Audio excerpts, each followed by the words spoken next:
জয় হিন্দ সকলকে। আজকের তারিখ 31শে মে তারিখের গুরুত্বপূর্ণ কারেন্ট অ্যাফেয়ার্সের প্রশ্ন উত্তরগুলো আজকে দেখে নেব। তো আজকের আলোচনার পর্বে প্রথম প্রশ্ন রয়েছে, ফার্স্ট কোশ্চেন, বিশ্বের সর্বোচ্চ রেজলিউশন আবহাওয়া পূর্বাভাস ব্যবস্থা নিম্নলিখিত কোন দেশে অবস্থিত? এর সঠিক উত্তর হয়ে যাবে অপশান এ, ভারতে। ভারত ইন্ডিয়া ফোরকাস্ট সিস্টেম চালু করেছে। এই সিস্টেমটি অত্যন্ত স্থানীয় আবহাওয়ার পূর্বাভাস প্রদান করে।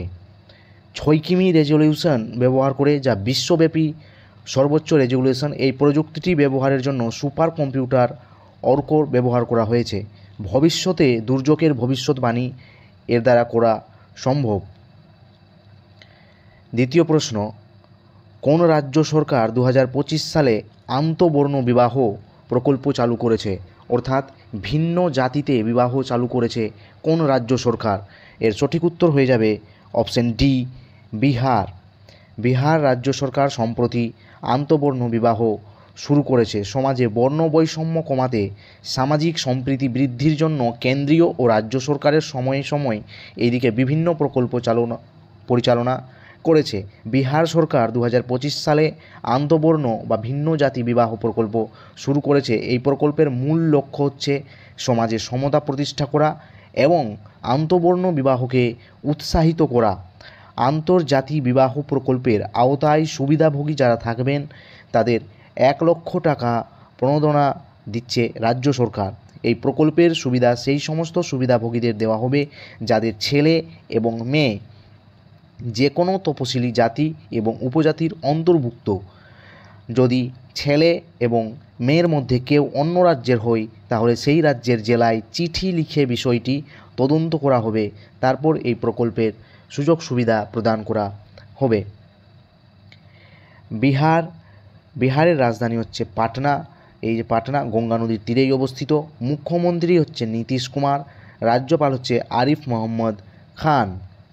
বিহারের যদি উত্তর দিকে দেখি, নেপাল অবস্থিত। বিহারের পশ্চিম দিকে উত্তরপ্রদেশ অবস্থিত, দক্ষিণ দিকে ঝাড়খণ্ড রাজ্য অবস্থিত এবং পশ্চিম দিকে অবস্থিত পশ্চিমবঙ্গ রাজ্য, পূর্ব দিকে অবস্থিত পশ্চিমবঙ্গ রাজ্য। আজকের তৃতীয় প্রশ্ন রয়েছে, কোন দেশের শেরপা গাইড কামি রিতা 31তম বারের মতো এভারেস্ট আরোহণ করেছে এবং সফলভাবে নিজের রেকর্ড তিনি নিজেই ভেঙেছেন? এটির সঠিক উত্তর হয়ে যাবে ভুটান।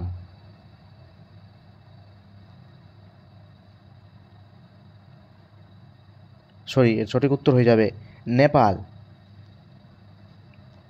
নেপালি শেরপা গাইড কামেরিতা 31তম বারের মতো মাউন্ট এভারেস্ট আরোহণ করে বিশ্বের সর্বোচ্চ পর্বতশৃঙ্গের চূড়ায় সর্বাধিকবার সফলভাবে পৌঁছানোর রেকর্ডটি নিজের করে নিয়েছেন।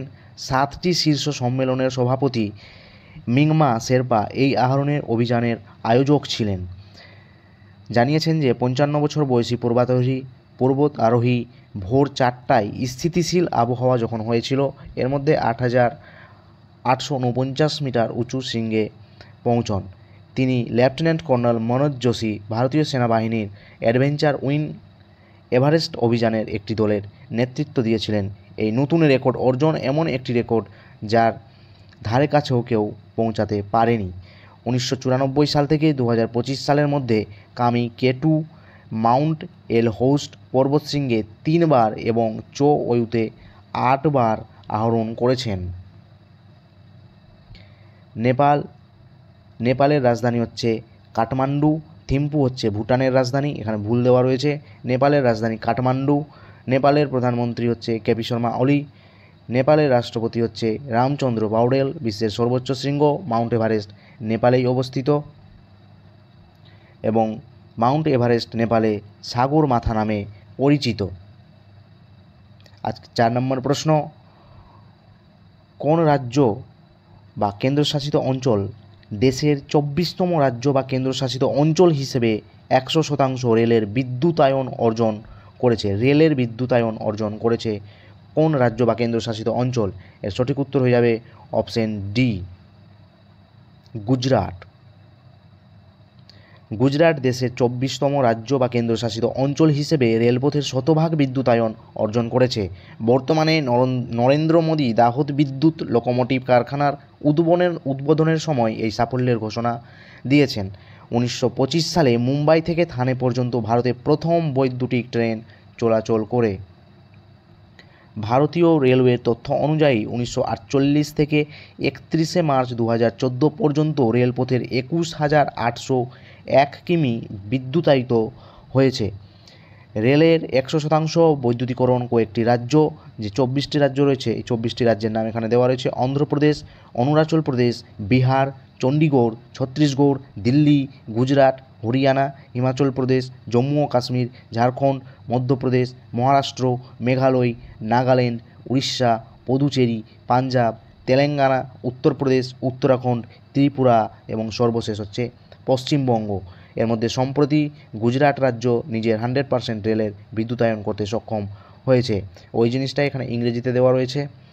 গুজরাটের জিকে গুজরাট, রাজধানী হচ্ছে গান্ধীনগর, মুখ্যমন্ত্রী ভূপেন্দ্র ভাই পটেল, রাজ্যপাল আচার্য দেবব্রত। এখানকার জাতীয় উদ্যান হচ্ছে গির জাতীয় উদ্যান, বেলাবদার জাতীয় উদ্যান, বনসতা জাতীয় উদ্যান, মেরিন জাতীয় উদ্যান। এখানকার লোকনৃত্য হচ্ছে গরবা।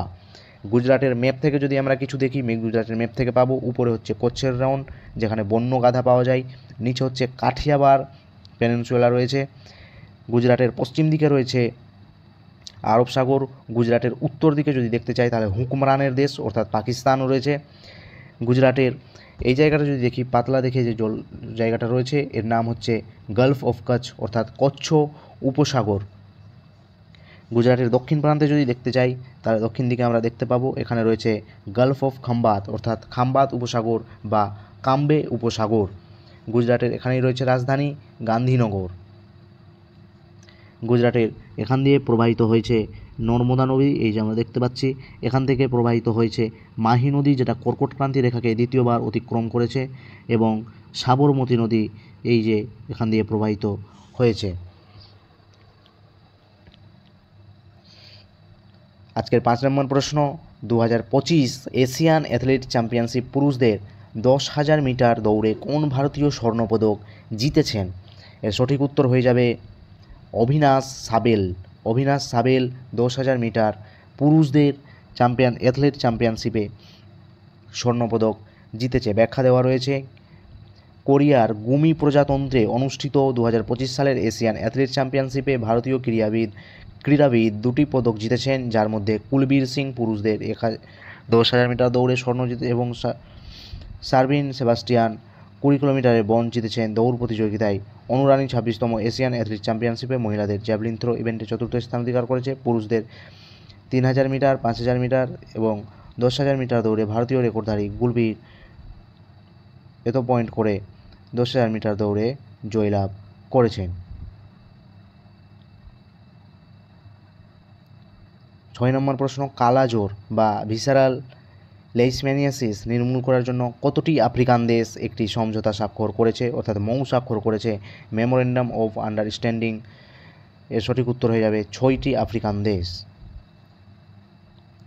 এই 6টি পূর্ব আফ্রিকান দেশের তালিকা রয়েছে জিবুতি, ইথিওপিয়া, সোমালিয়া, দক্ষিণ সুদান এবং সুদান, যা কালাজ্বরের নির্মূল করার জন্য একটি সমঝোতা নিজেদের মধ্যেই স্বাক্ষর করেছে। 2025 সালের মে মাসে জেনেভায় আফ্রিকান ইউনিয়ন বিশ্ব স্বাস্থ্য সংস্থার সহযোগিতায় 78তম বিশ্ব স্বাস্থ্য সম্মেলনের পাশে একটি অনুষ্ঠানের সময় এই সমঝোতা স্মারক স্বাক্ষরিত হয়েছে। পূর্ব আফ্রিকায় 70%-এর বেশি রোগী দেখা যায় কালাজ্বরের, যার ফলে এই অঞ্চলটি এই রোগ দ্বারা সবচেয়ে বেশি প্রভাবিত হয়ে থাকে। কালাজ্বর একটি প্রাণঘাতী যা লেশমেনিয়া পরজীবী দ্বারা সৃষ্ট। তো কালাজ্বর কোন হচ্ছে পরজীবী দ্বারা একটি সৃষ্ট রোগ।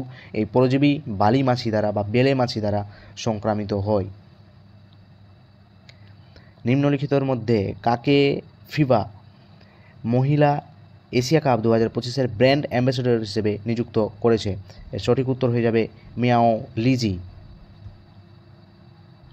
চীনের বাস্কেটবল খেলোয়াড় ও ফিফার হল অফ ফেমের মিয়াও লিজিকে ফিফা মহিলা এশিয়া কাপ 2025-এর ব্র্যান্ড অ্যাম্বাসেডর নিয়োগ করেছেন, যা 13 থেকে 20 জুলাই 2025 পর্যন্ত চীনের স্নেনজন শহরে আয়োজিত হবে।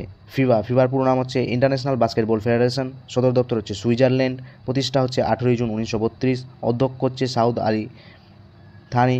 Ali Al Thani. সরকারি ভাষা হচ্ছে ইংরেজি ও ফরাসি। 8 নম্বর প্রশ্ন এবং পরবর্তী প্রশ্ন, কর্ণাটক বন বিভাগ এবং বন্যপ্রাণী সংরক্ষণের ব্র্যান্ড অ্যাম্বাসেডর হিসেবে কোন প্রাক্তন ক্রিকেটারকে নিযুক্ত করেছেন? এর সঠিক উত্তর হয়ে যাবে অনিল কুম্বলে।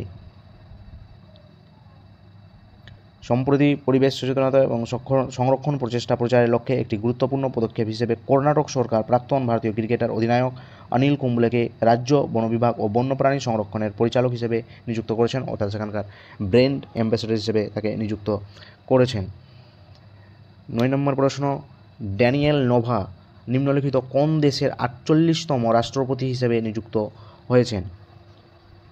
এর সঠিক উত্তর হয়ে যাবে ইকুয়েডর। ইকুয়েডরের সর্বকনিষ্ঠ রাষ্ট্রপতি এবং কোলা রপ্তানিকারক একটি প্রধান সম্পদের উত্তরাধিকারী ড্যানিয়েল নাভা তার প্রথম মেয়াদের জন্য শপথ গ্রহণ করেছেন। ইকুয়েডরের রাজধানী হচ্ছে কিয়োটো, রাষ্ট্রপতি হচ্ছে ড্যানিয়েল নোভা, যেটি সম্প্রতি নিযুক্ত হয়েছেন। মুদ্রা হচ্ছে ইউনাইটেড স্টেটস ডলার, সরকারি ভাষা হচ্ছে স্প্যানিশ। ম্যাপের মধ্যে যদি আমরা দেখতে চাই তাহলে এখানেই দেখতে পাবো দক্ষিণ আফ্রিকার ম্যাপের মধ্যে ইকুয়েডর রয়েছে, ইকুয়েডরের উপরে কলম্বিয়া রয়েছে, নিচে পেরু রয়েছে, এদিকে ব্রাজিল রয়েছে।